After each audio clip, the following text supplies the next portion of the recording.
Oh Hare Krishna,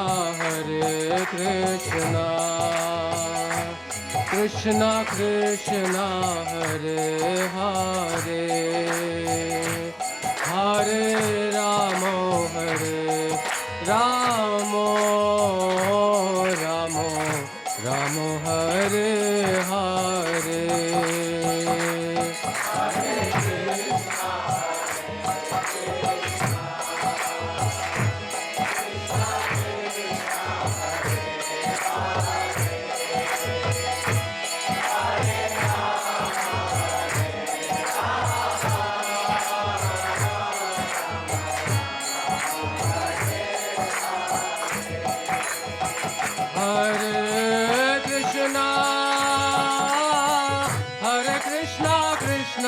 Krishna, Hare Hare, Hare Ramo, Ramo Ramo, Hare Hare. Hare Krishna, Krishna Krishna, Hare Hare, Hare Ramo, Ramo Ramo. Everyone again! Everyone!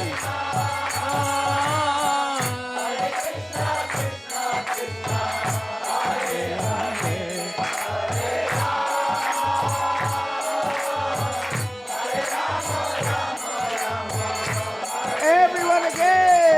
Hare Krishna.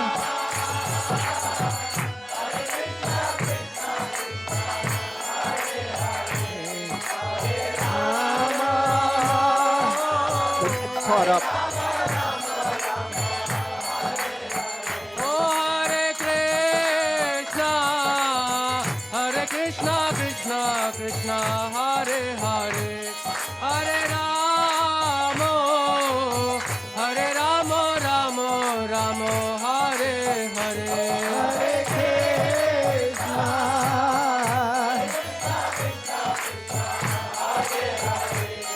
Hare Ramo,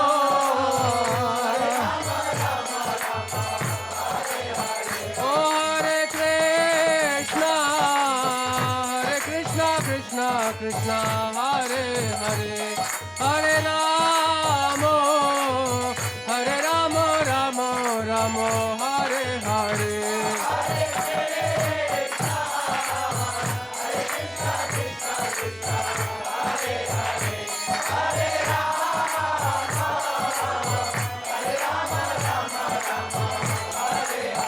Oh Hare Krishna, Krishna Krishna, Hare Hare, Hare Ramo, Ramo Ramo, Hare Hare.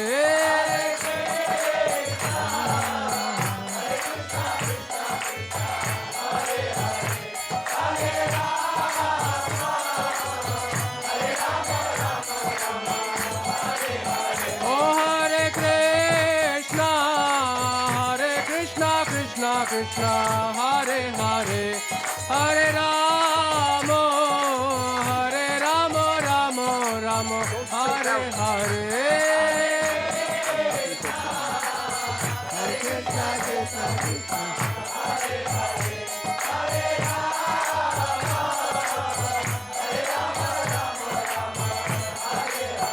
Oh Hare Krishna, Krishna Hare Hare, Hare Ramo, Ramo Ramo, Hare Hare.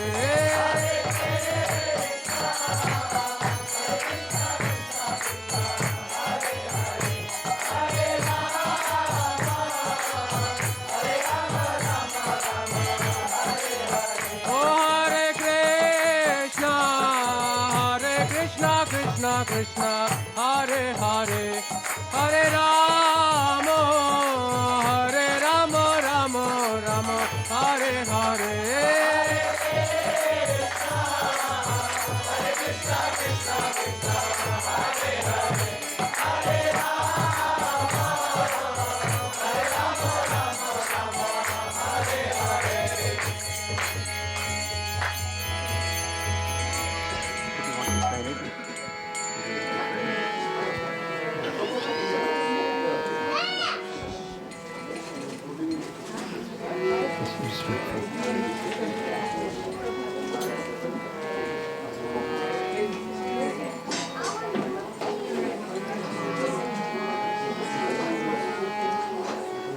Come in.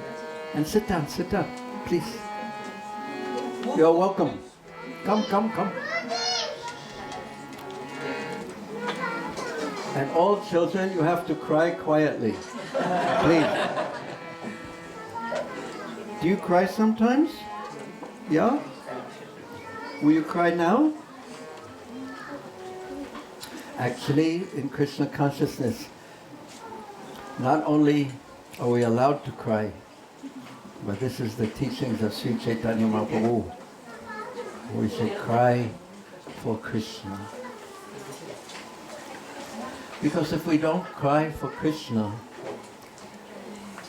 then do you know, by the way, excuse me for a second, do you know the third part? There's another part that's even higher in that melody. I mean, do you know that other part? If you tell me, I can try. That is the problem. Are you going to tell him? Hare Krishna. No, I won't even try. Yeah, that's it.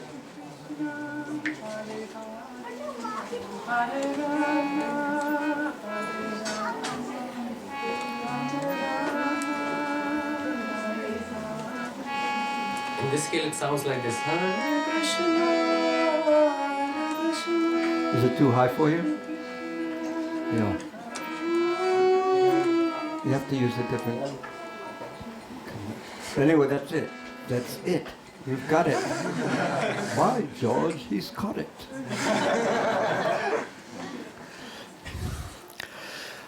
Hare Krishna.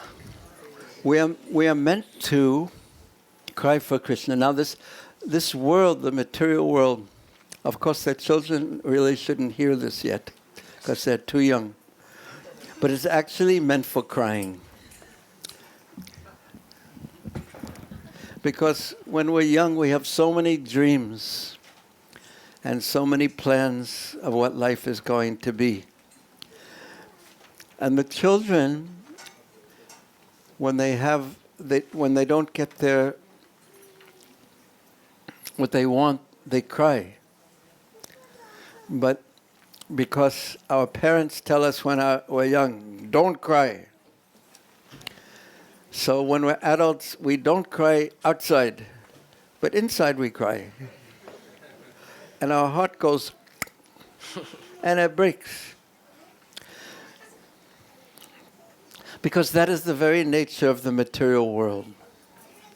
It is built like this. It is created for this. It is meant for this type of heartbreak. Because we're trying for something in the realm of matter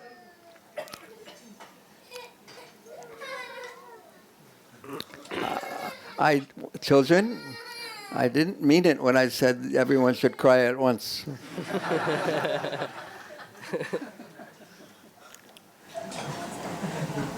Do you know how to cry? What is your name?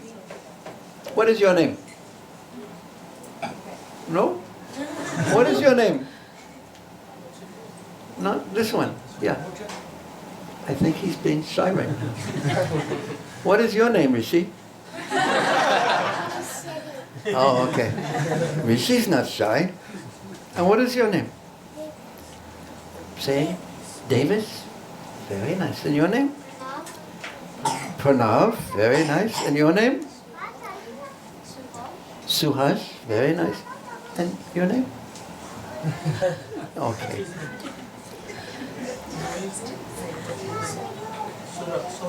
Sorat. Oh, very nice name.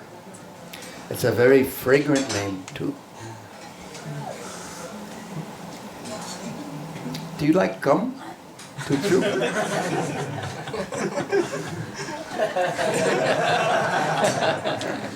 That's okay.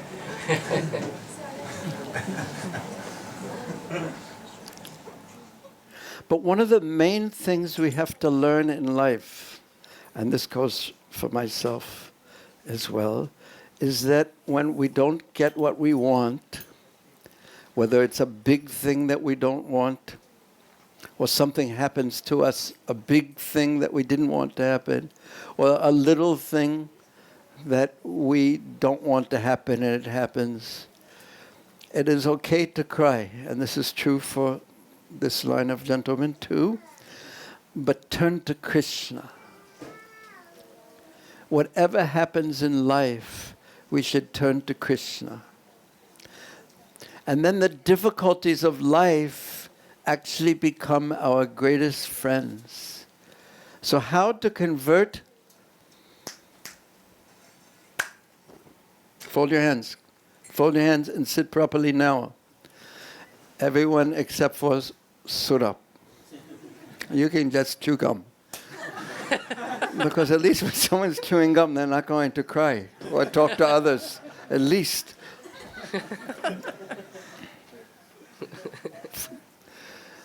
But turn to Krishna. It sounds so easy. But when there's difficulty, this is one of the last things that the mind wants to do, is to turn to Krishna. And some people, it doesn't turn because they get angry, even at Krishna.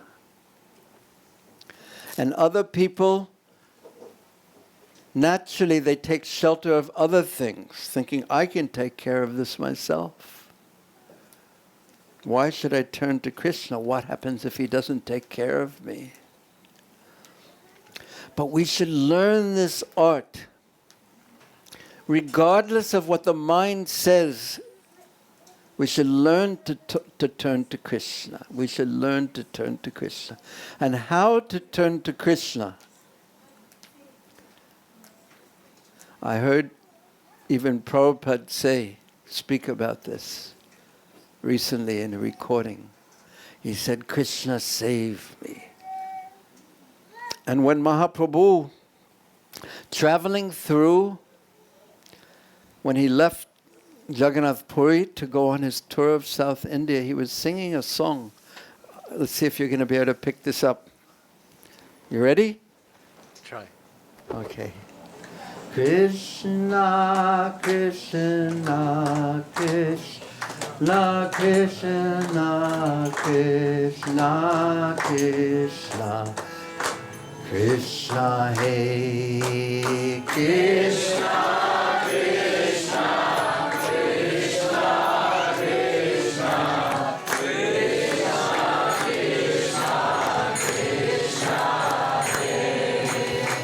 Rama Raghava, Rama Raghava, Rama Raghava, Rakshamam, Rama Raghava,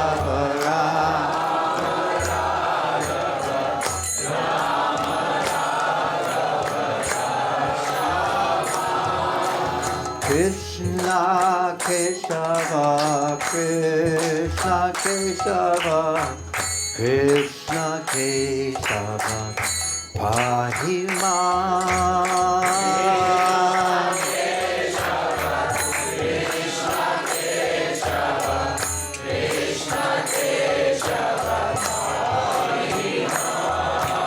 Krishna Krishna, Krishna Krishna, Krishna Krishna, Pahima.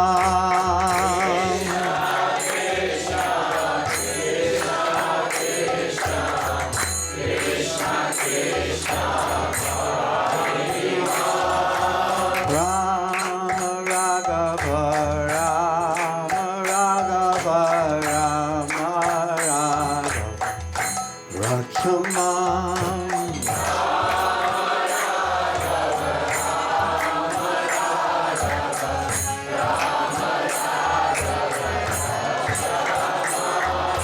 Rama Raghava, Rama Raghava, Rama Raghava, Rakshamam.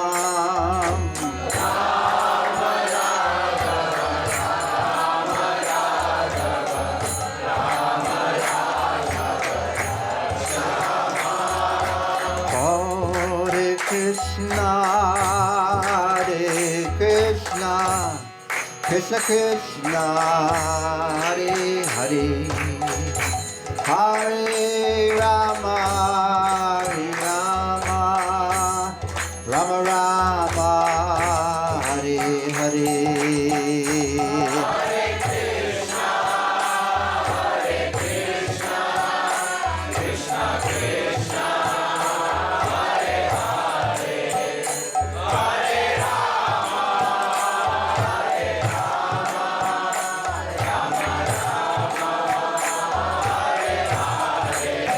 Hare Krishna,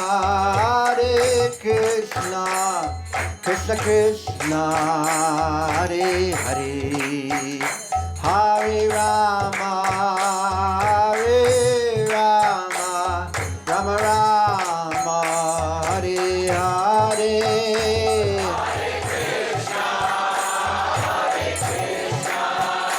Krishna Krishna, Hare Hare, Hare Rama, Hare Rama.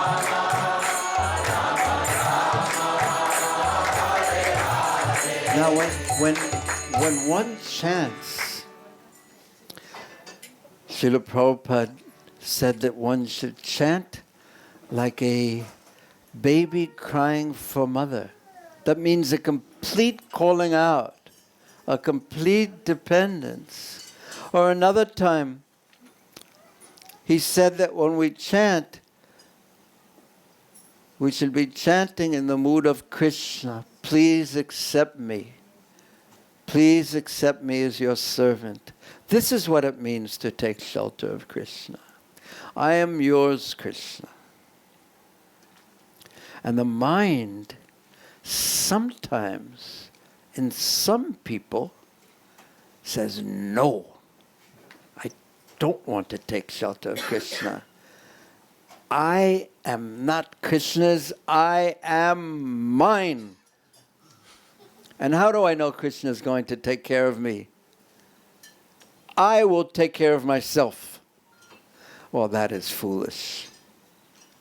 It's actually so foolish to think one can take care of oneself. And it is so foolish to put our trust in the rascal mind. Because who has tricked us more times than our mind? I don't think anyone. At least I can say for myself. But yet we would rather trust our minds than Krishna.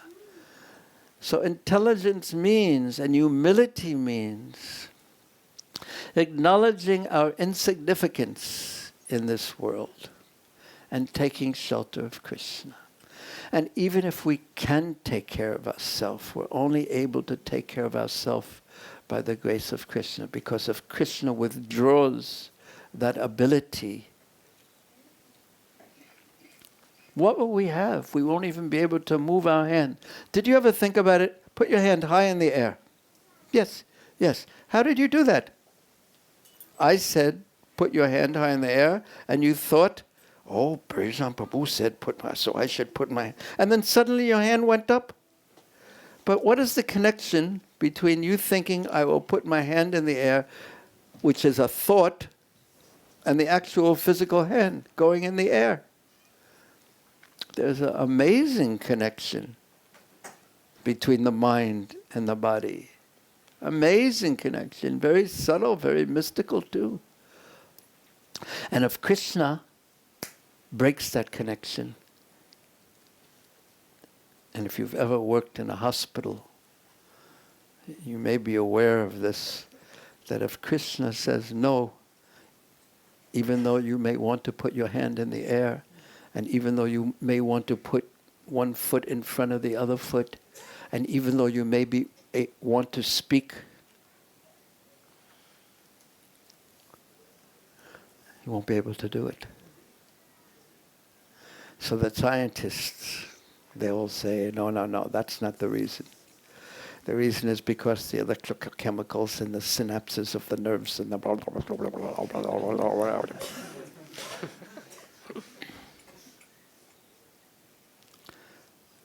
And they will say, we will make a body so perfect that it will never die. And we say, oh, very good. But it is a bluff. We should trust Krishna more and more and more and more and more and more and more. And then when it is time for us to leave this world, and it will happen, although no one likes the fact that it will happen, but it will happen. Unless we practice in life, will we turn? Unless our mind becomes practiced at turning to Krishna in our life, how will we turn to Krishna at that most difficult time? So life is a sadhana. Ante Narayana Smriti. Do you know that when Maharaj Pricket, when it was time for him to leave this world, who knows what canto of the Bhagavatam that's described in? Oh, it's hard for me to believe that no one wants to say. But his actual leaving, what canto of the Bhagavatam is it described in? 12th canto.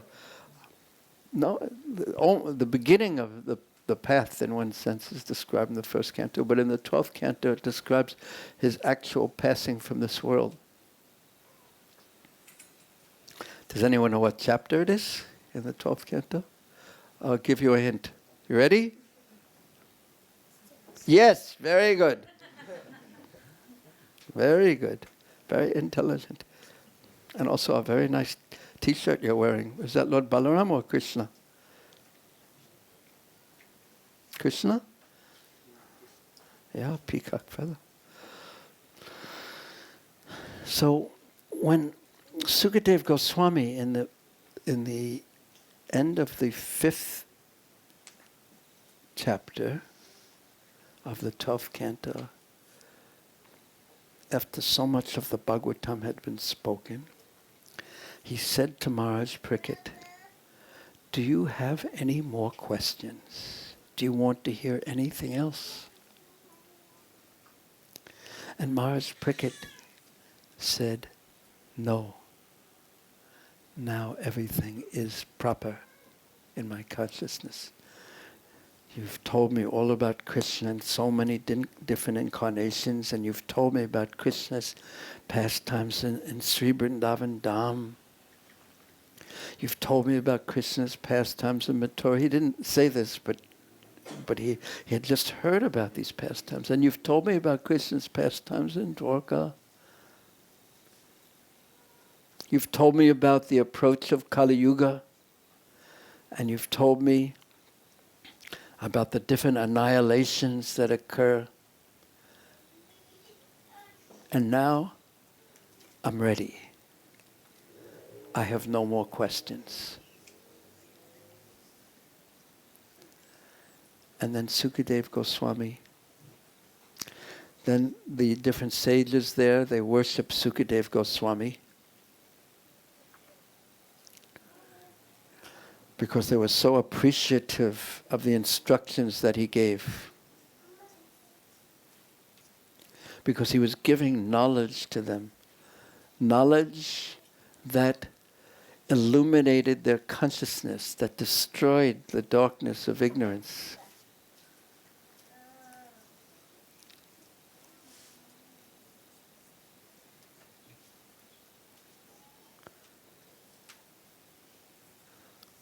They worshipped him.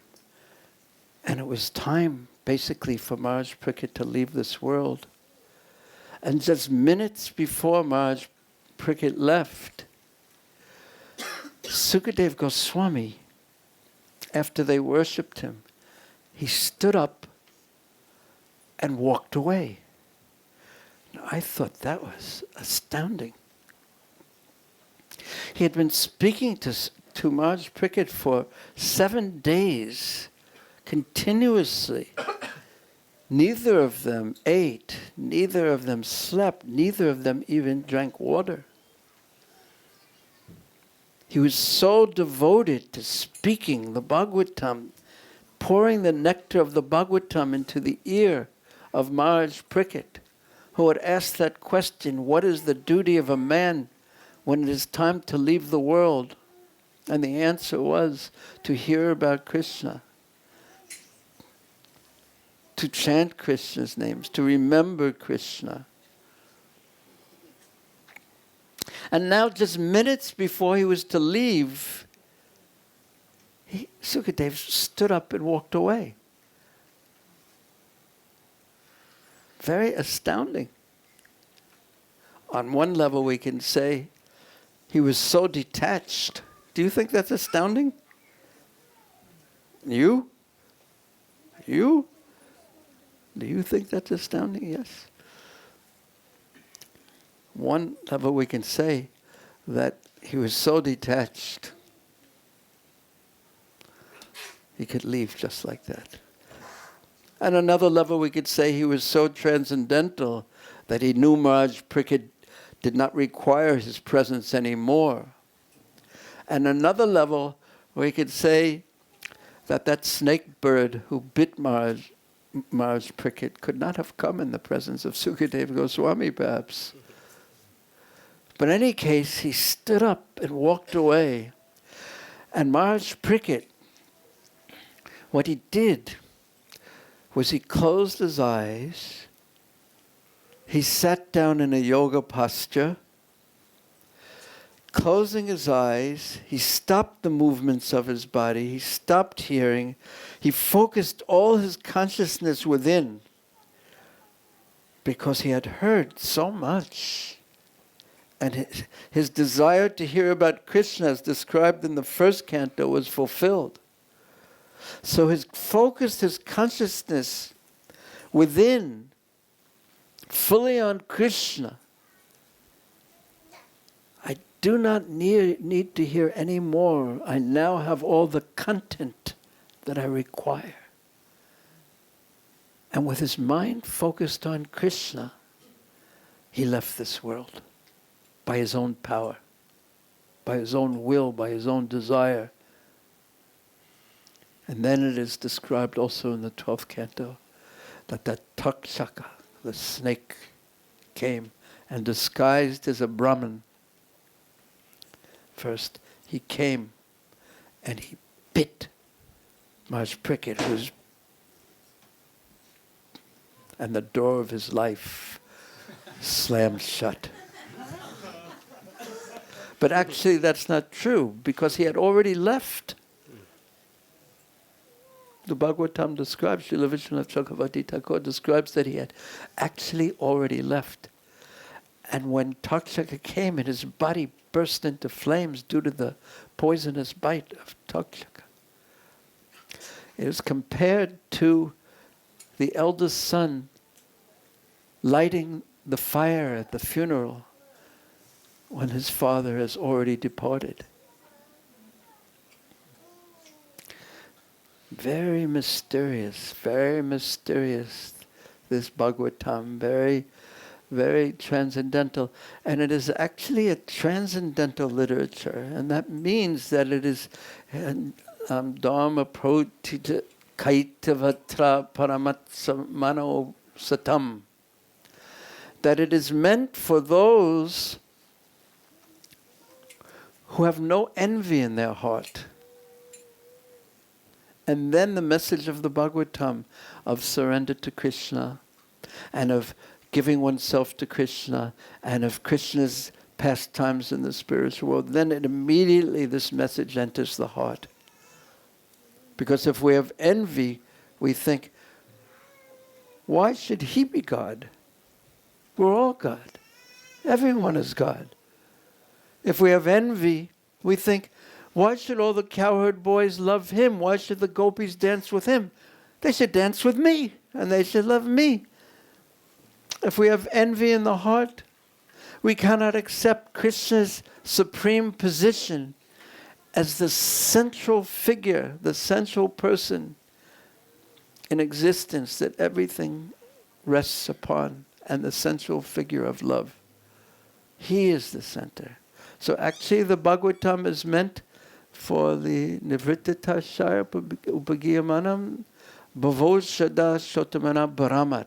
It is actually for the ones, those who have no envy. It puts them immediately on the transcendental platform. And for those who are not yet pure, it acts as oshad, or medicine.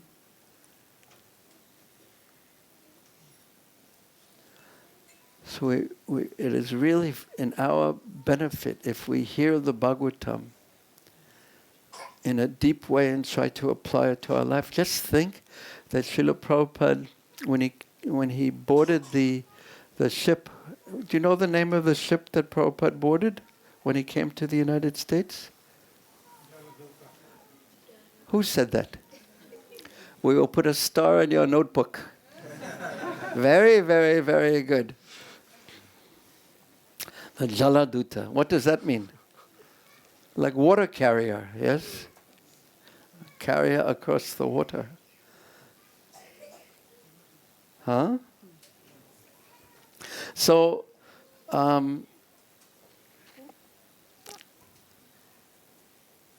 Prabhupada took with him the Bhagavatam, the first cantos of the Bhagavatam in 3 volumes, and he wouldn't leave until he had that, because he wanted to give this Bhagavatam, the holy names and the Bhagavatam and the association of devotees, and to chant the holy names and to hear Srimad Bhagavatam in the association of devotees. That's what he wanted to give. And because the Bhagavatam is full of so many important instructions, but not only instructions in the sense of, oh, here is something I should do, but the very giving of those instructions is itself purifying.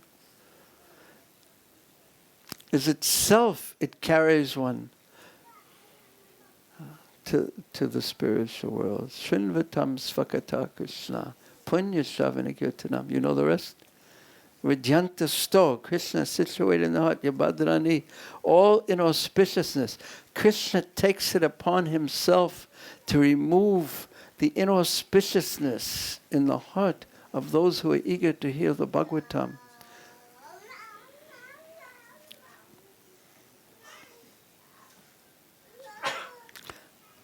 You ready? Are you going to play drum also? I think there's a second drum. Is there or not?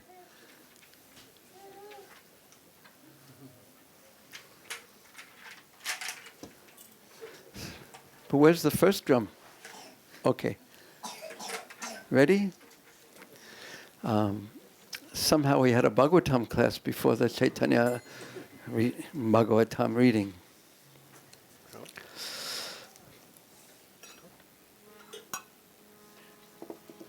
Just play the melody, please.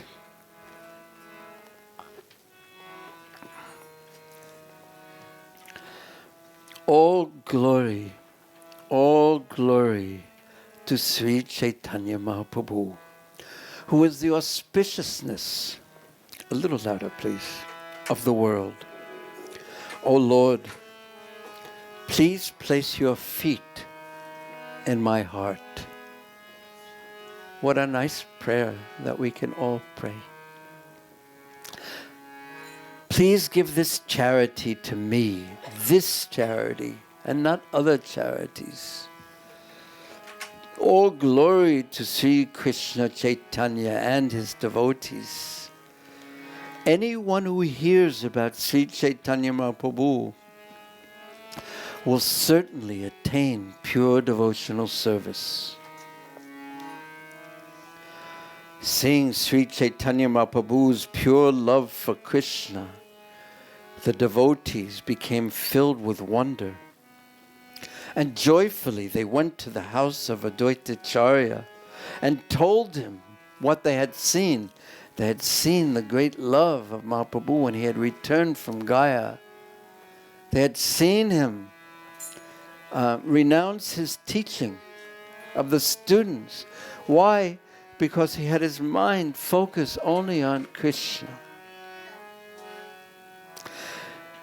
Hearing the Vaishnava's words describing how Nimai Pandit, Sri Chaitanya Mahaprabhu, had changed from being a dry scholar to being a blissful devotee, Founder-Acharya became very happy. First, he was deep in thought.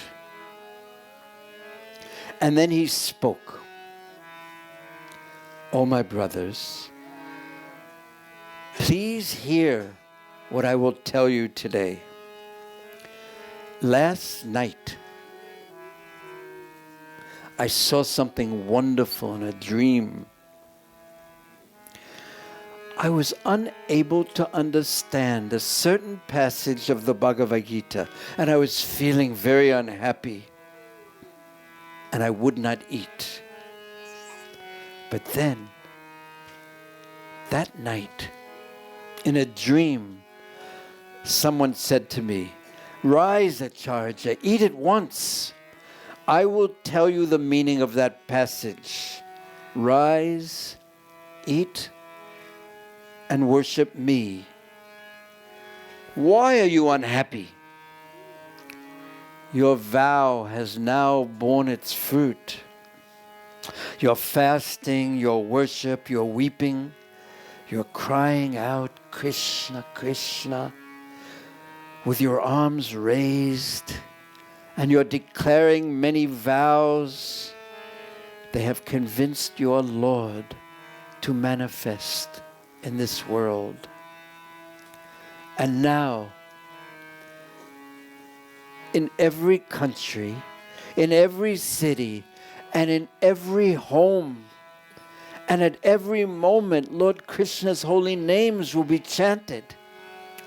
And by your mercy, O Advaita-Acharya, in this world will see a devotional service that is so exalted that even the demigod Brahma finds it difficult to obtain. But now, you should eat. And another time, after you've eaten, I will return. And then, Advaita-Acharya said, from my sleep, I opened my eyes. And within my heart, I gazed and gazed. And who did I see? It was Vishwambar. I do not have the power to know Lord Krishna's secrets, what forms he manifests, and before whom he shows himself. But I do know that some time ago, Vishwambara's elder brother, Vishwarupa, he would come to my home and discuss Bhagavad Gita with me. At that time, the young child Vishwambar, who was very charming and very handsome, he would come to his house, to my house, to call for his brother. And my heart became enchanted by seeing this handsome boy. And I blessed him. May you attain devotional service. And Vishwambar was born in a very exalted family. He is the son of an exalted father and the grandson of Nilambara Chakravarti. He has all virtues, and he is the greatest of pundits. And therefore it is very appropriate that he has attained devotional service. I'm very happy to hear this news. And all of you, please bless him, saying, may this be so. By Lord Krishna's mercy, let everyone in the world become mad with chanting the holy names of Krishna. And if this news is true, if Vishwambar, if Nimai Pandit has actually become a devotee, he is so powerful that the entire world will approach this Brahmana. Advaita-Acharya then roared with transcendental bliss. And all the Vaishnavas shouted, Jai, Jai, Jai. And from every mouth, Hare, Hare. Hare, Hare Bol. And thus, assuming the form of the chanting of his own holy names, Lord Krishna himself had personally descended to this world.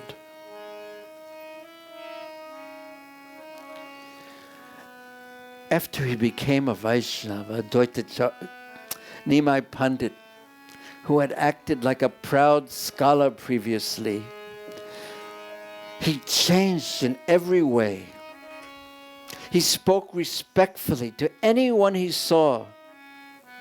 And at dawn, when he went to bathe in the Ganga, the Lord would see the other Vaishnavas.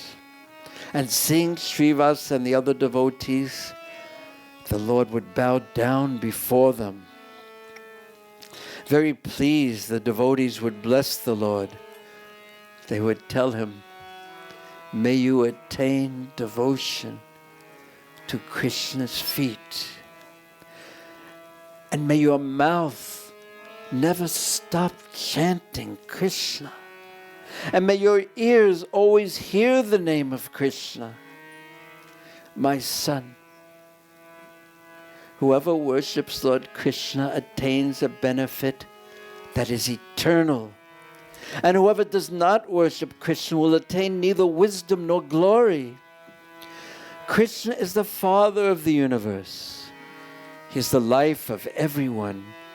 O my son, you should very earnestly worship Lord Krishna's feet. What does earnestly mean? Sincerely. This is the essence. If we can just be sincere about serving Krishna, about wanting to please Krishna and Krishna's devotees, that is the essence of the attempt to be sincere. What is the opposite of sincerity? Okay, you have to go into your mind reading mode. What word am I thinking of? Duplicitous, yes. Another word, but duplicitous. Sincerity means simple, focused. Duplicitous means my mind is going one way and thinking one thing, and my words and my actions are thinking something else. And the knife goes in the back. Sorry, Prabhu. Huh? I did. I took it out. Yes, dear.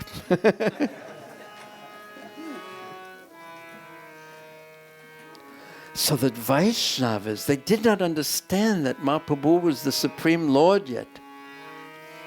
And they were just so happy that this great personage had become a devotee and that they were blessing him.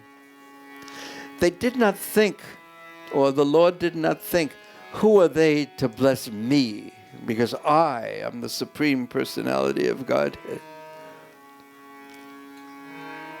No. He said, first he became very happy, and he lifted his handsome face, and he looked at all the devotees, and he said, the blessings you speak must certainly come true. Who but a devotee has the power to give such blessings, that I should hear about Krishna and see Krishna and think about Krishna and chant Krishna's names? You have the power to give someone the service of Krishna. Lord Krishna is merciful to anyone who serves his devotees. And I think that it is because of my past very good karma that now you are teaching me my duty to Krishna. Whoever serves you will certainly attain devotion to Krishna. And after speaking these words, Sri Chaitanya Mahaprabhu grasped the devotees' feet. He would wash, dry, and fold and personally return the devotees' dhotis as they were bathing in the Ganga. He would bring them kusa grass and Ganga mud, and some days he would bring garments and ornaments to their homes. And the Vaishnavas, when seeing the Lord serving them, do you think that all the Vaishnavas said, very good. Finally you have understood who should be served.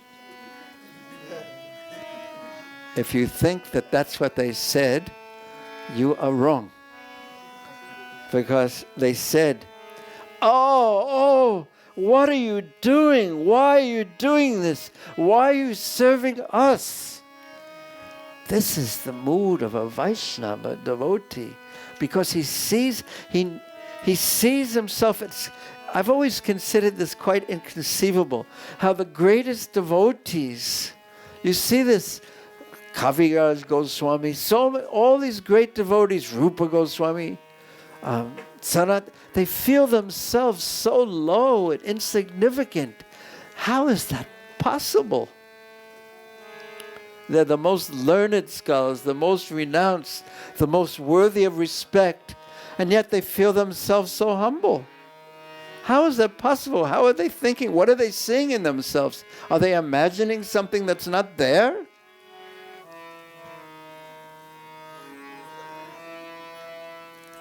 But actually, this is the natural state of consciousness of a soul. When he's in the presence of Krishna, because Krishna is so great, he feels himself insignificant. But without the presence of Krishna, he feels himself, oh, I am central. This is the workings of false ego. I am so important. I am so wonderful. I am this, I am that, I am this, I am that. And the only problem in the world is that no one believes me.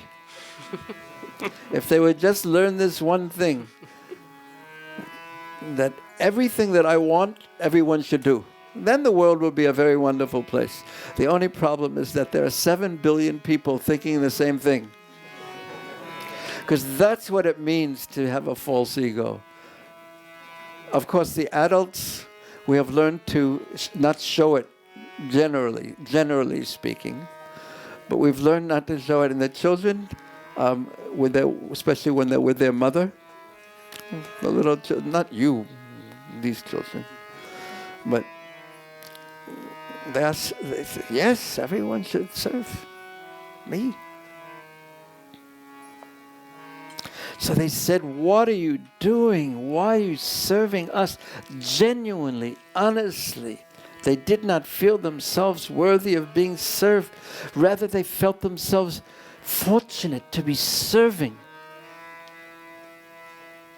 So in this way, every day Lord Chaitanya acted like a servant of his own servants. What will the Supreme Lord not do for his servants? He renounces his own nature and serves them. It is the devotee's nature to serve Krishna, and Krishna feels happy to be with and serve his devotees. Therefore he's known as Bhaktivedanta. Thus concealing his true identity, the same Lord Krishna, who is now fair and handsome, Sri Chaitanya Mahaprabhu, stayed in Navadvip, and no one had the power to know that the Supreme Lord, Krishna himself, had descended and was in their midst. Respectfully folding his hands, Mahaprabhu honored the Vaishnavas, and seeing the Lord's humility, the devotees sincerely blessed him at every moment. They all blessed him means that they were all his well-wishers. They saw how he was acting, and they were all thinking, oh, Krishna, please give him more. Please bless him. Give him this. Please let him always. They were all his well-wishers. So what kind of consciousness can we adopt? Can we cultivate that will make all the Vaishnavas be our well-wishes? Certainly not an easy meditation to accomplish. I mean, all of them? How about some of them maybe? But all of them? One has to be very, very pure. But the desire itself, how to please the devotees, is a wonderful meditation.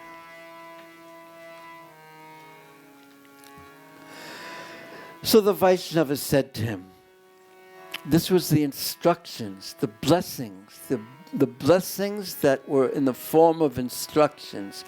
So this is the greatest instructions that the Vaishnavas give. Worship Krishna. Remember Krishna. Hear Krishna's holy name. Make Krishna your wealth. Make him your breath and make him your life. and chant Krishna. And become Krishna's servant. Keep Krishna always in your heart. Keep Krishna and no one else in your heart. Then all your sufferings will flee far away.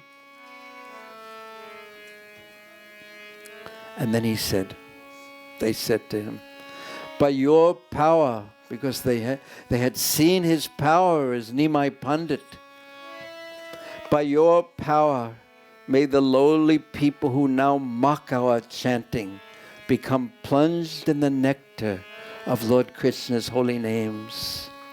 And as you previously conquered the world with your knowledge, may you in the same way now conquer all the materialists and offenders with worship of Krishna.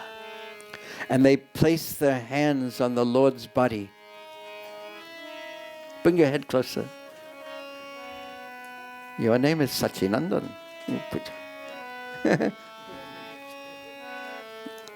And they said to Mahaprabhu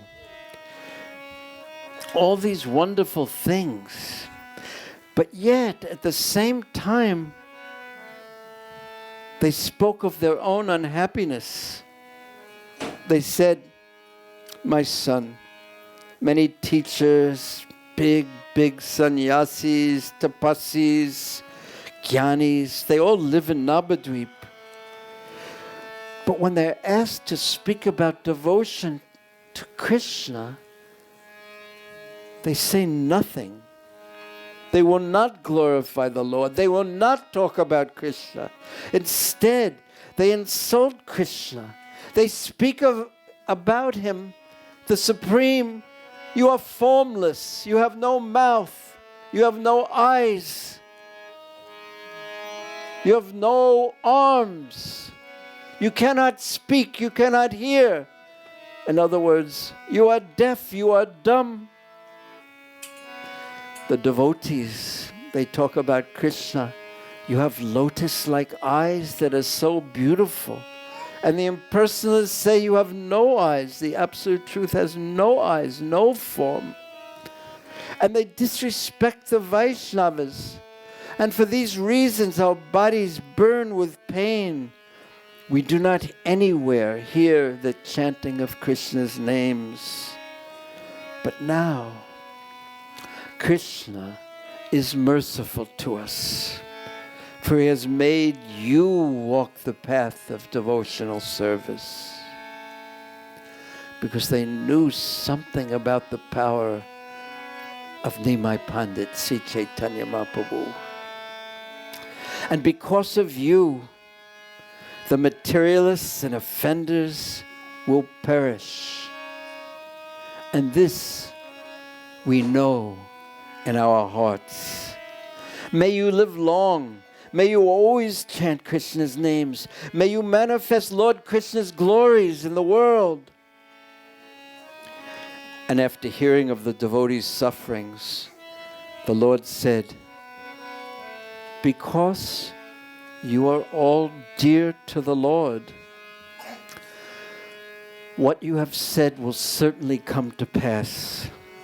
And because of your kind words, my life is now glorious. Do not be disturbed by these sinners and offenders. Please continue happily to chant Krishna's names. And the Lord continued to speak.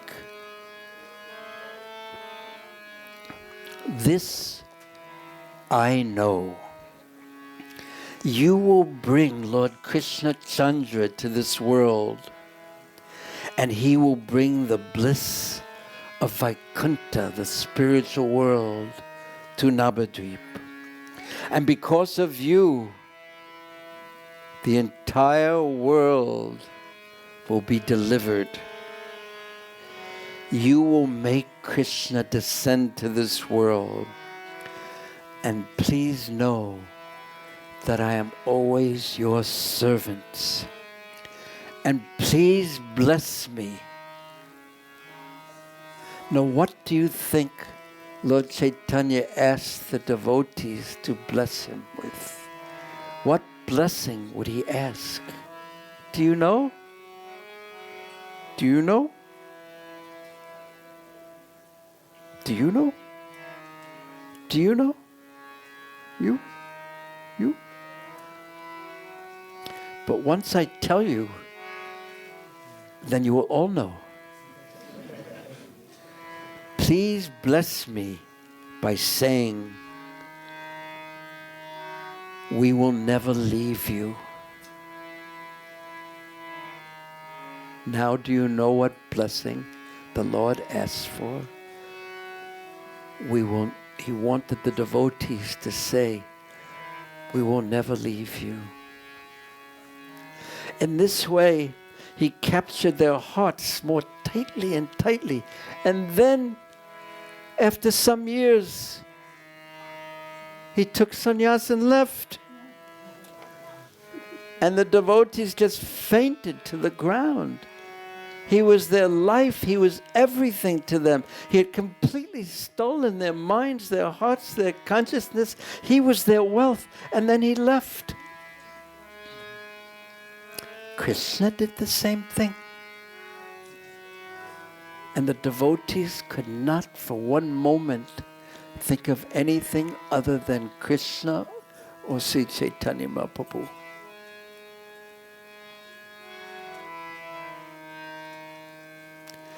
When Krishna played his flute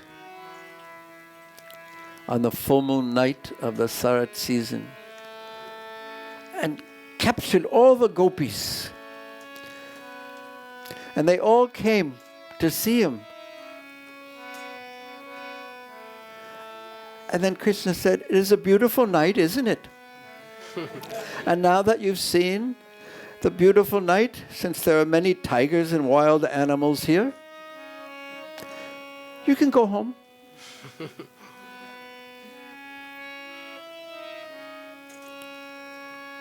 Why have you come here anyway? And the actual reason that the gopis had come, he said, because you're a thief and you have stolen our hearts and we have come to get back our stolen property. This is the amazing Gaudiya Vaishnava Siddhanta. It is unlimitedly deep, actually, and our ability to taste it is something unlimited, is our own capacity. So, now do you remember what blessing that Mahaprabhu asked the devotees to give him? Do you remember? We will never leave you. Do you remember? Do you remember? You too? And you? You remember?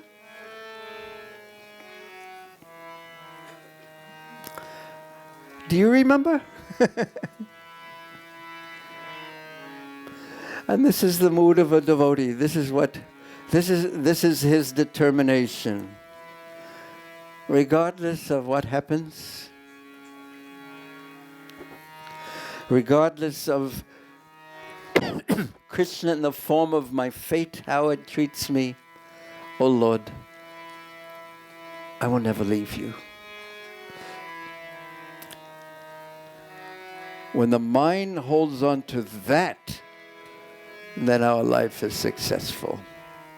Then whatever the world throws at us, our fate throws at us, if we hold more and more tightly to Krishna, we are the most fortunate of all persons in this world. But then Mahaprabhu took the dust from the devotees' feet and they blessed him again and again and again and again. They were so pleased with his very sweet behavior. They just would give him everything, whatever they had.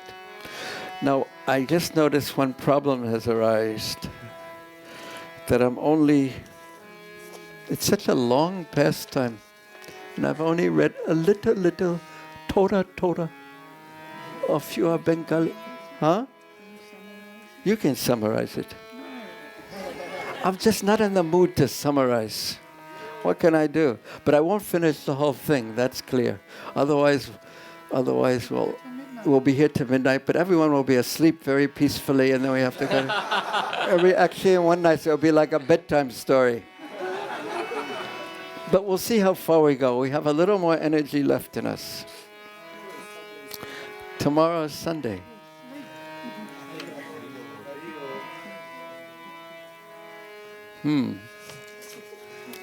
But I have to give Bhagavatam class tomorrow morning.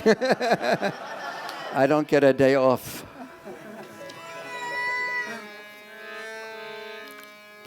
But now the mood is going to shift. Are you ready for it? Yes. Where are you from? You're Punjabi? Yes, I could tell. Well, you're going to like this mood. As the Lord walked home, he smiled in his heart. But then he became angry. Not that Punjabis become angry. But they're very strong. Prabhupada said they are very like warriors. Do you have a bit of the warrior in you? No. Okay. He became angry at the materialists and offenders, for he had heard of the suffering of the devotees. Could you get me out one of something to help my throat? Thank you. He did not like to see or hear of his devotees suffering. And he began to roar. His mood changed from a humble Vaishnava into the Supreme Lord himself. His mood shifted. And he began to roar, I am he. I am he. He said that again and again. And one moment he laughed. Another moment he wept. Another moment he fell unconscious. And Sachi Devi, the Lord's mother, who did not know anything but love for her son, she told everyone about his behavior. The Creator took away my husband.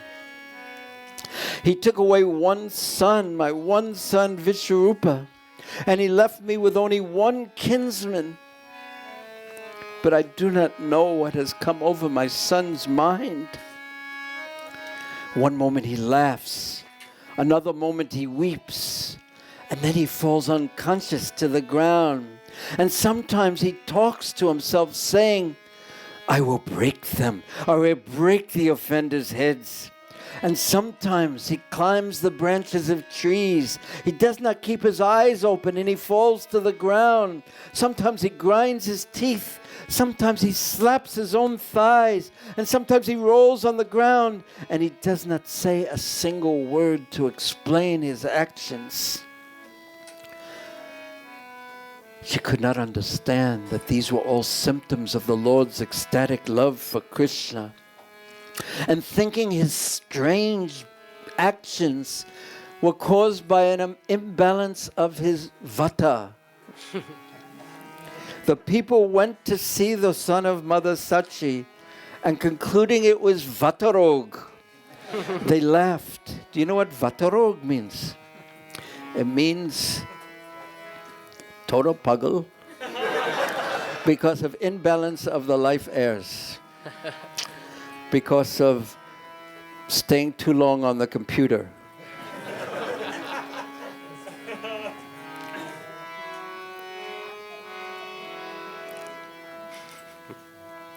Mother Sachi ran after the people and grabbed them and brought them back. And the people said, it is an imbalance of his life airs that has given birth to this condition.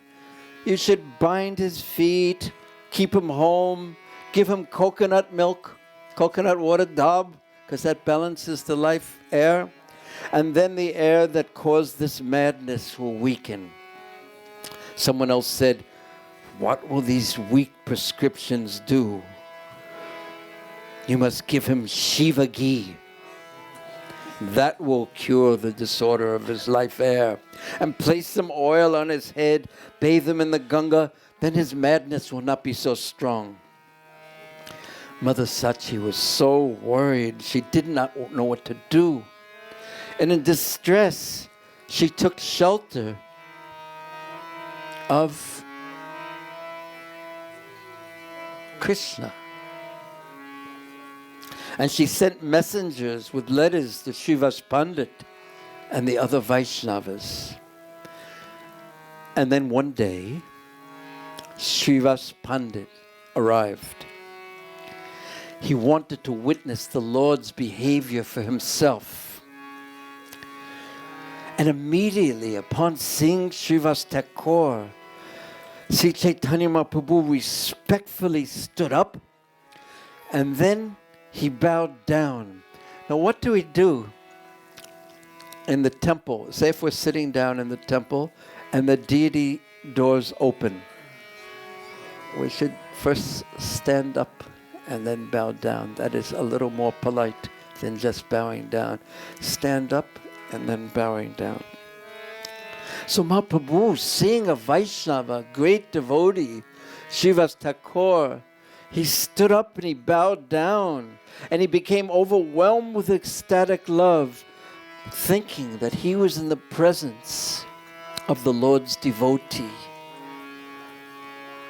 And suddenly, he became ecstatic. He began to weep, tremble, and the hairs of his body stood erect. And when the Lord saw Srivas beginning to circumambulate the tulsi plant, he at once fell unconscious to the ground.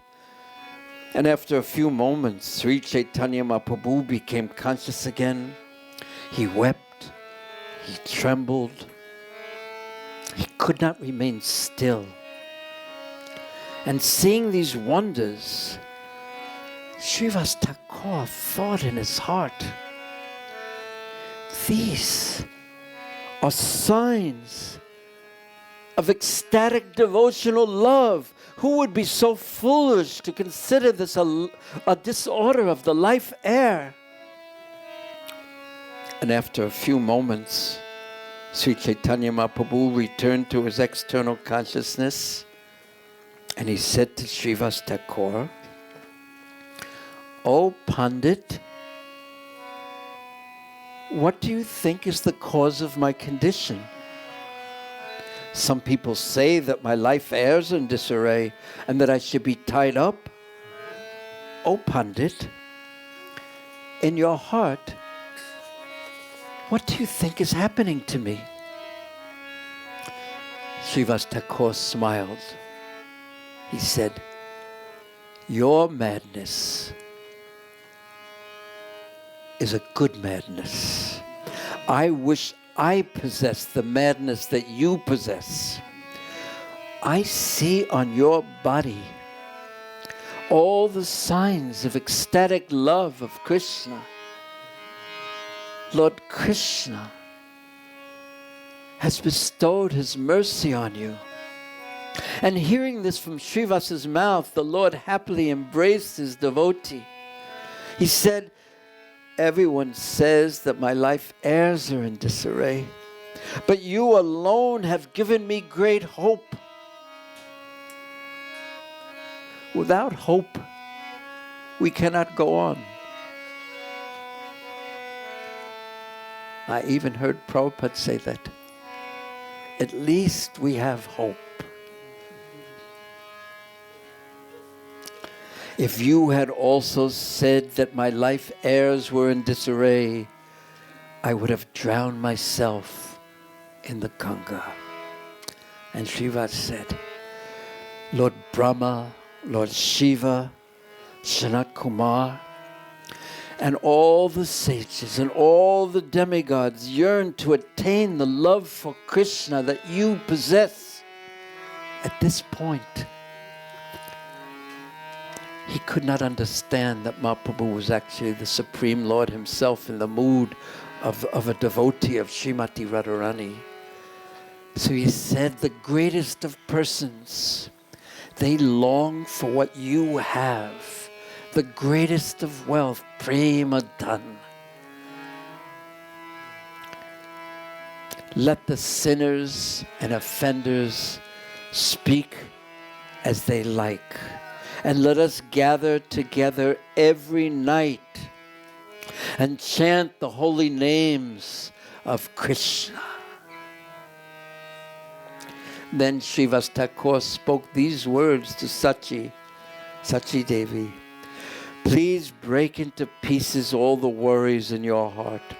His life heirs are not in disarray. I say that he has the greatest devotion for Krishna.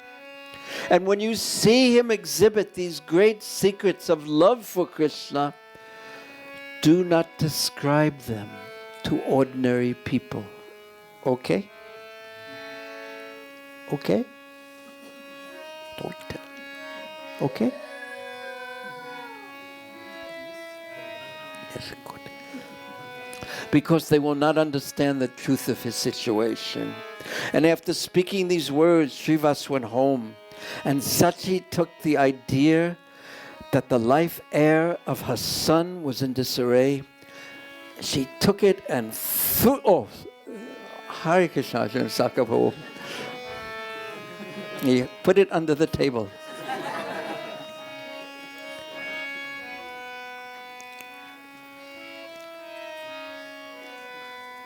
I know what to do.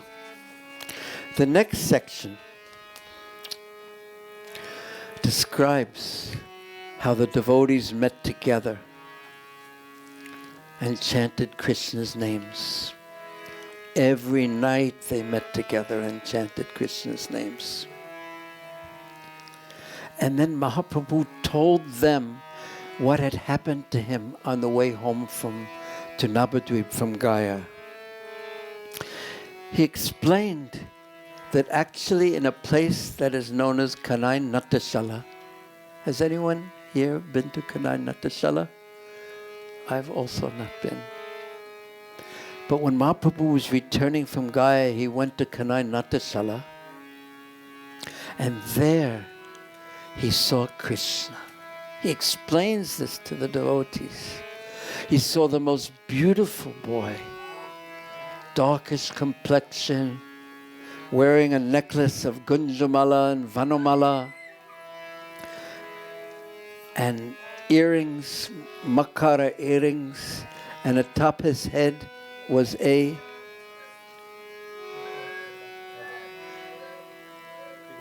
yes, and he was playing his flute. And we saw beautiful Krishna. He went running towards him. But Krishna disappeared. And he was looking for him and looking for him. And that was the explanation of why he was acting the way he was acting. And this sometimes happens to us, even maybe on a baby level. But we start chanting Hare Krishna. And in the beginning, we feel so ecstatic and wonderful, and the deities are the most beautiful, and the holy names, and it's easy, and we're fully absorbed. Then after some times, it is like Krishna has disappeared. Where is he? And sometimes we think, maybe I should disappear now, do something else. But that is not the example that Sri Chaitanya Mahaprabhu told us. Where is Krishna? Where is Krishna? Where is Krishna? It is said that no other words came from his mouth. Where is Krishna Chandra? Where is Krishna Chandra? I cannot live without Krishna. Where is Krishna? Where is Krishna? So he would be chanting in this mood, and this mood is the teaching of Sri Chaitanya Mahaprabhu. It's called Varaha Bhav. This is the teachings of the followers of Mahaprabhu, the six Goswamis. Hey Radhe Brajade Vikej. Where are you, Krishna? I'm chanting Krishna's names. But you don't seem to be there. But where are you, Krishna, when I chant his names? Where are you, Krishna? I'm just thinking about myself all day long. Where are you, Krishna? Hare Krishna. That longing to be with Krishna. That is the wealth of a devotee. There is one story that I once heard of an impersonalist. I won't say his name. But he went to a place somewhere. He was looking for a guru.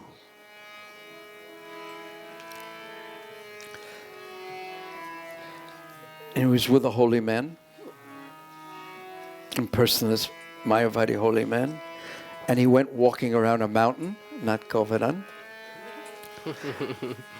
And after some time he came back late. And the guru said to him, "Where were you?" He said, "Well, I was walking, I saw Krishna." And I said, "Nacho, nacho, nacho," and Krishna started dancing. So I was late. And the guru said, "Where is Krishna now?" "Oh, he disappeared." He said, "You should know that the absolute truth is everywhere."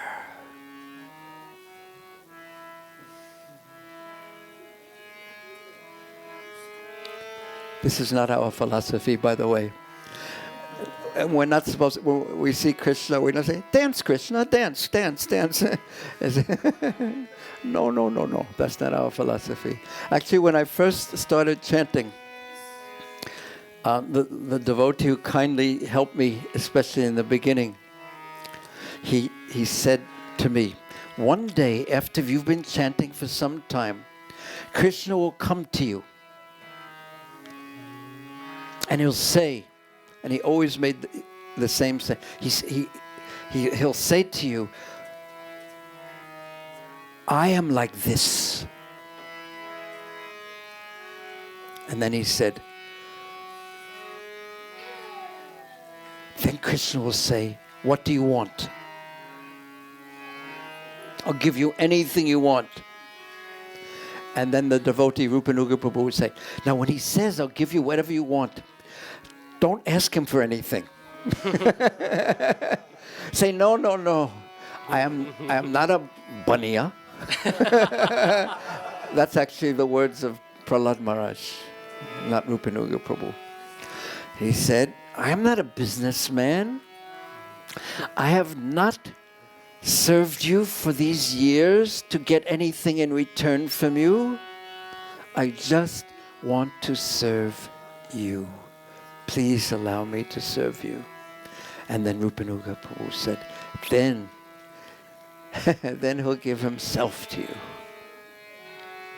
But of course, it's not like a simple formula like that you have to memorize. But when he comes to you one day, don't say, "Nacho, nacho, Krishna." And don't say, "Please make my stocks go up." And don't say, "Make my enemy's stocks go down. May his nose grow." But just say, "Krishna, I am yours. Let me always chant your holy names. Let me always remember you. Let me always hear your glories and speak your glories. That is my desire. Let me be kind to all living entities." That was actually part of, and let me always be in the association of devotees. This was actually what Maharaj Prickett prayed for right in the beginning in the first canto of the Bhagavatam.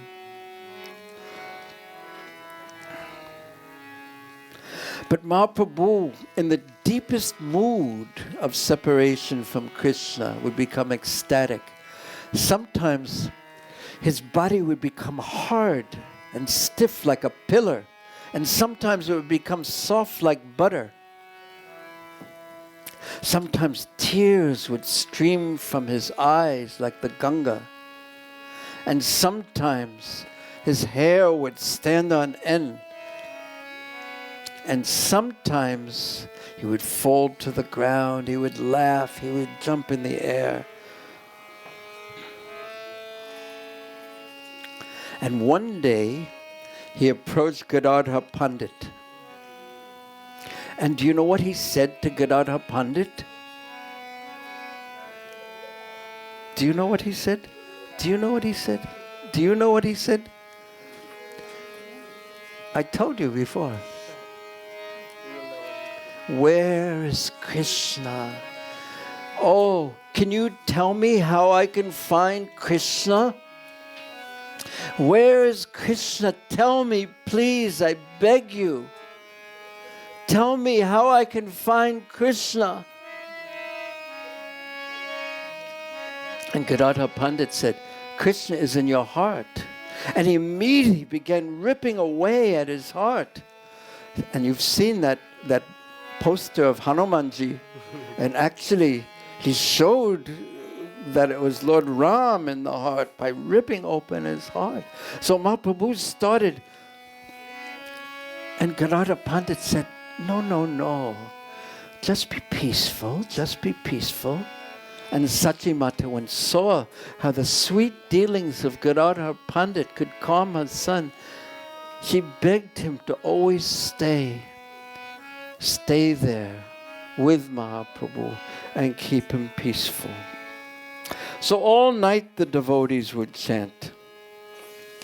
And all night the devotees would chant with Mahaprabhu. And all night they were in ecstasy. The whole house of Srivastava was flooded in ecstasy. And everyone was happy, ecstatic. Or let me say, almost everyone was happy and ecstatic.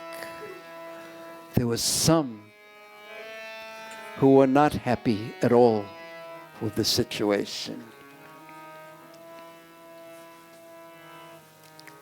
One said, because all night long they were chanting loudly, but with no amplification.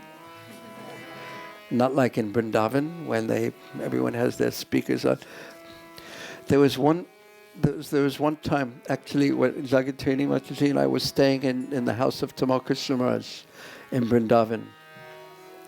And some nearby ashram had the loudspeakers up so loud, that we could be sitting this close to each other and we couldn't hear what each other was saying. So we sent one devotee over to those souls, kind souls, and said, please could you make the speakers a little bit lower? Please, just a little bit lower. And they replied, no sick person likes to take medicine.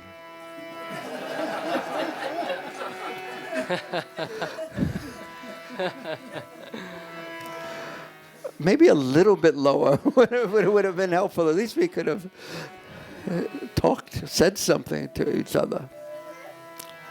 Yes, it is a funny world everywhere. So one envious person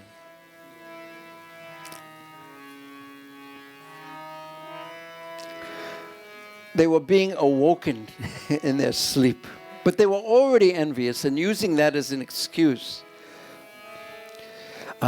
They became very, very angry. And one said, what kind of madness has come over these people? And someone else said, we cannot even sleep at night. And someone else said, all this screaming will make God angry. Then all these people will perish. And someone else said, they don't speak philosophy at all. They've become so proud. And what are they singing about? Who knows? And this is all a conspiracy planned by that Brahmana Srivas. And their plan is everyone will think they are so devoted to the Lord and give them charity, and thus they'll be able to fill their bellies. They're all madmen. Isn't it pious to chant the Lord's names in your mind and not make so much noise?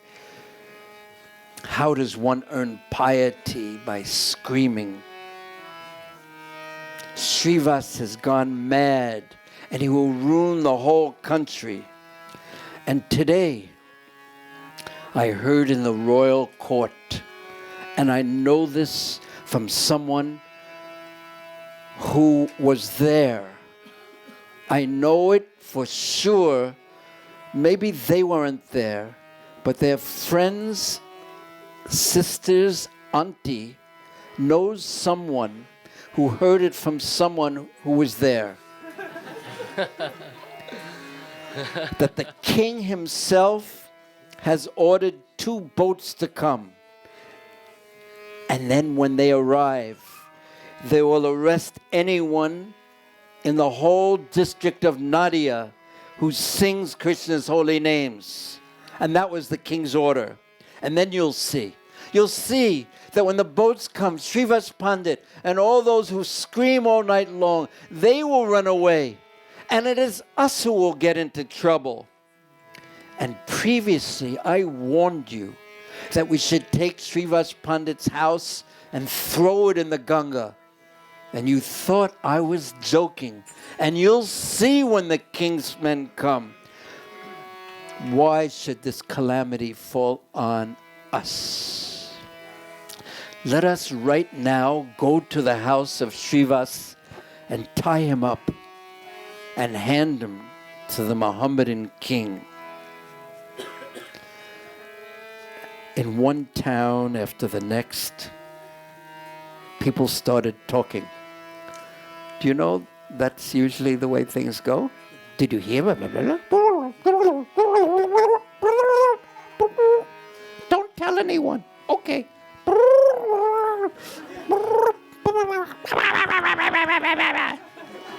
Did you ever notice that when you talk badly about someone, you have a terrible feeling in your heart? Did you? Of course, you never do that, so you didn't notice it, but I know it. It actually makes the heart feel terrible and hard.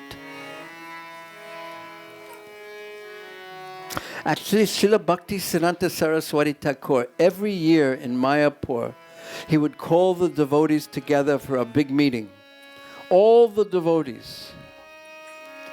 And he would say they would award Shastra degrees or titles to the devotees who served during the year nicely.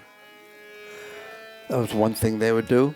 And another thing they would do is glorify the devotees who have passed away in the year since they met last.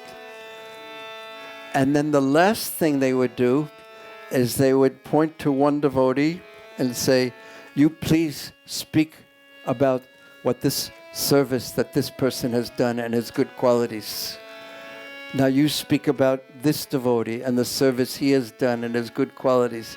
And then you speak about the service this devotee has done and his good qualities. And in this way they would speak sweetly about the devotees. And then they would end their meetings and go home.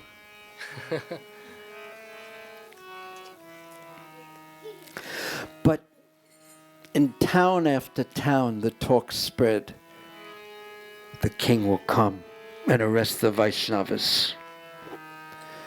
And the devotees, they thought, whatever Krishna wants. If anyone comes, we'll remember Krishna, and he'll save us from this danger. And whatever Krishna wants, that is what will happen. But there was one devotee who was frightened. And it was simple-hearted, kind, and generous Srivas Thakur. And when he heard this talk, he believed it was true, and he became afraid at heart.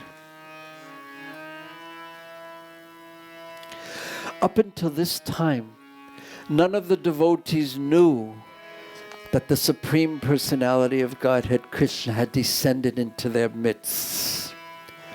But now, Sachi's son decided to begin revealing himself, who he actually was. What a good place to stop. Are you getting tired? Little? Yeah. Are you getting hungry? Little or big? Big. If you get very, very, very hungry, will you eat my garland? Okay, good. Okay, let us have Kirtan for just 5 minutes now, but thank you very much. To be continued. We must continue, because the second part of the pastime, it is so astounding that your own hairs will stand on end in ecstasy. Please stand, just for a few minutes. Hare Krishna, Hare But try to chant in the kind of mood that we were talking about. Where is Krishna? Krishna, Where is Krishna? Krishna, allow me to serve you. Hare Rama, Hare Rama, Rama Rama, Hare Hare. Hare Krishna.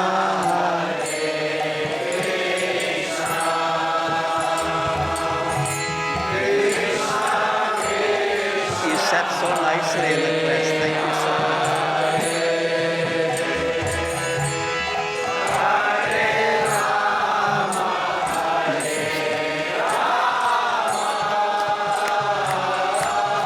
Rama, Rama,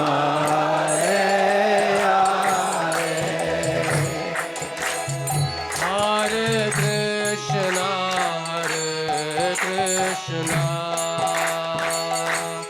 Krishna Krishna, Hare Hare, Hare Rama, Hare Rama, Rama Rama, Hare Hare. everyone chant. Hare Krishna,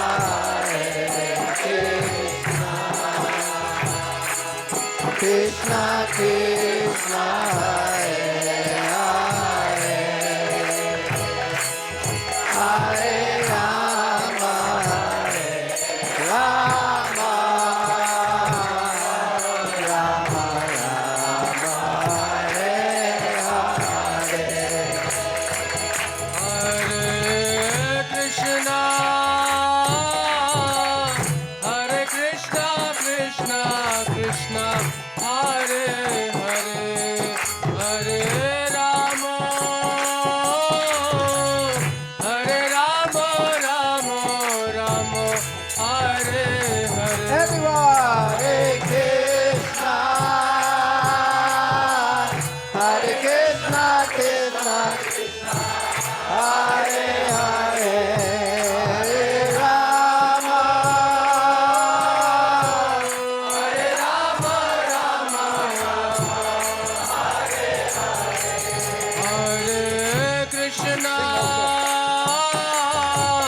Hare Krishna, Krishna Krishna, Hare Hare, Hare Rama,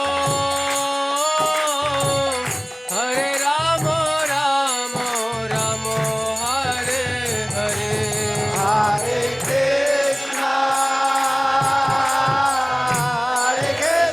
Krishna Krishna, Hare Hare, Hare Rama,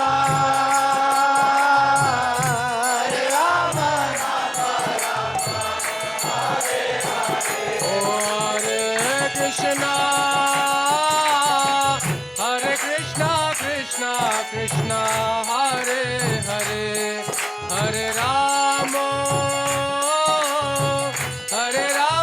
Rama Rama, Hare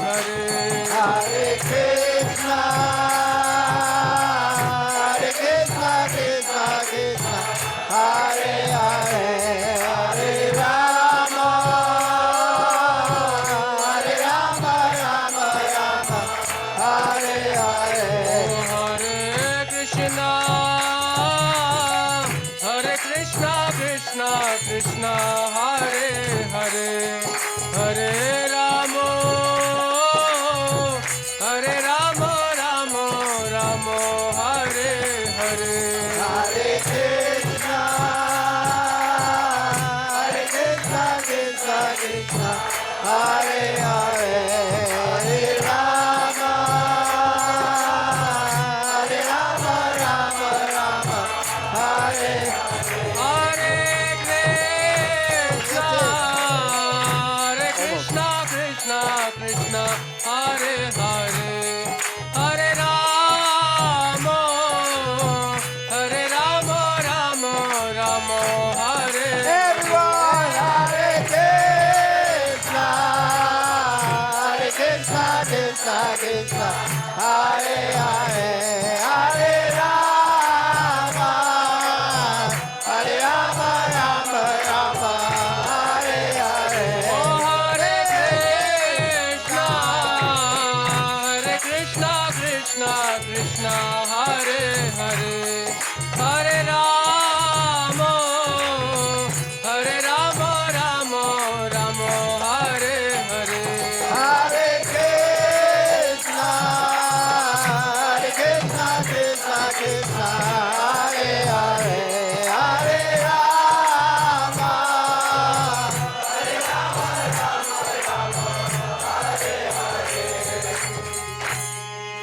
Just harmonium. Just harmonium, please. Okay, everyone turn and face the altar. And there's Sisi Gonatai.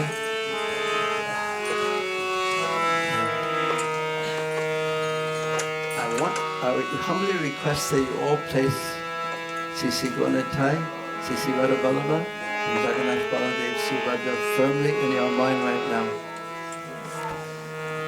And pray to them that they bless you.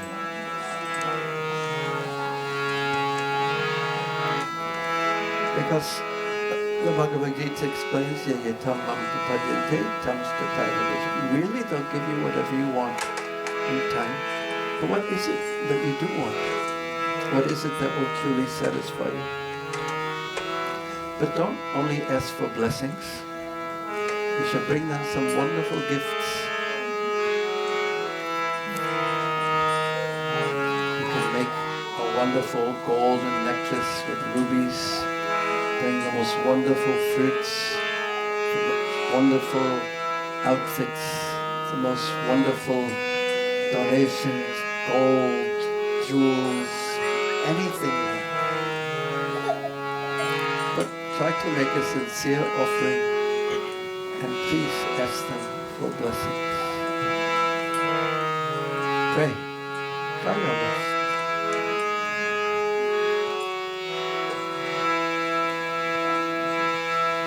Keep the beautiful lordships of Melbourne, Malapur Mandir fixed in your mind with their beautiful forms.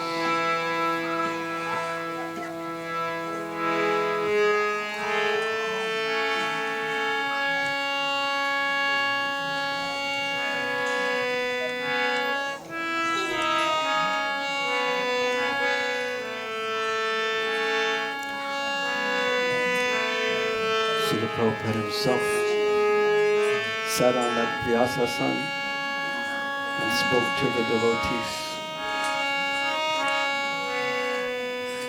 Himself installed the deities. Pray to Srila Prabhupada too, that he bless you with service. Great gift of service. Without service, you're empty.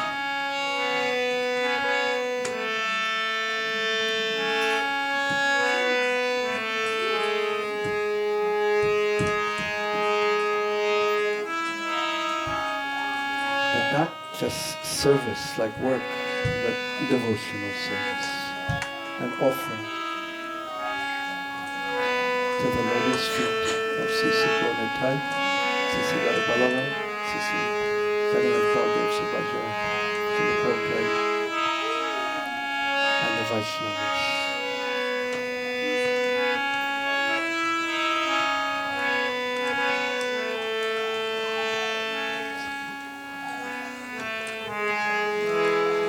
Hare Krishna, Hare Krishna,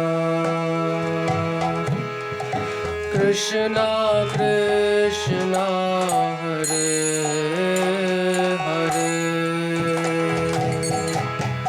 Hare Ramo, Hare Ramo, Ramo Ramo, Hare Hare.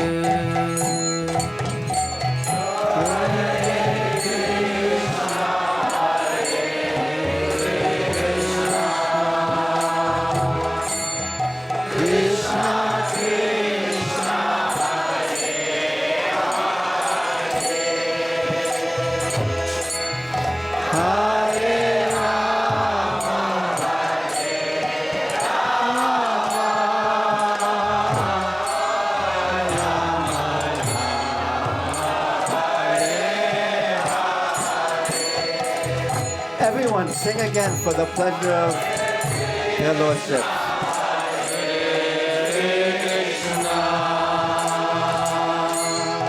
Krishna Krishna, Hare Hare,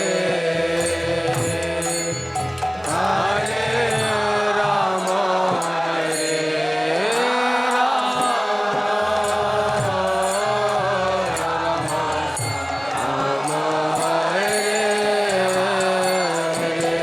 Everyone, one last time. Everyone put your hands in the air. Krishna, Krishna, Krishna, Hare, Hare, Hare Rama, Hare Rama, Rama Rama, Hare